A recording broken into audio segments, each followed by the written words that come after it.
So, ito naman ang ating next tutorial. Dance like never before. Madali lang to. Bale, 3 clips yan. Pero same lang. Kasi nahirapan ako ng tuloy-tuloy. Nakakapagod yung magtatalon ka. So, same lang gagawin natin dyan.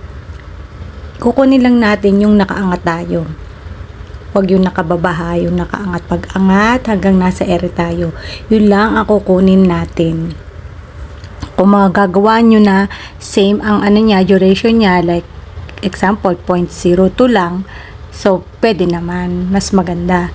Sa akin, hindi ko na inano yung sukat Tapos ilaalisin nyo lang yung mga pagitan. So same procedure lang hanggang sa matapos. Medyo natagalan ako dyan kasi nga ilan yung take ko nyan. Kinuha ko lahat yung mga talon sayaw. Dapat sayaw-sayaw talaga yan Kaya lang, ang hirap kasi tatalon ka with action pa ng kamay. Mas maganda kung pati mukha, may facial expression. So, same procedure. Kunin nyo yung nakaangat kayo. Yan, tingnan nyo yung maliliit. Diba? Pagsasama-samahin nyo yan. Buburahin nyo yung mga pagitan. Yung nakababa na kayo, yung bago umangat, ganon. So, yun na. Ganon lang mga kabebang, napakadali.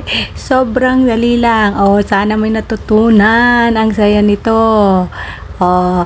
Basta pag nag-save kayo, huwag kalimutan 2K, 4K resolution at ang ating 50 frame rate.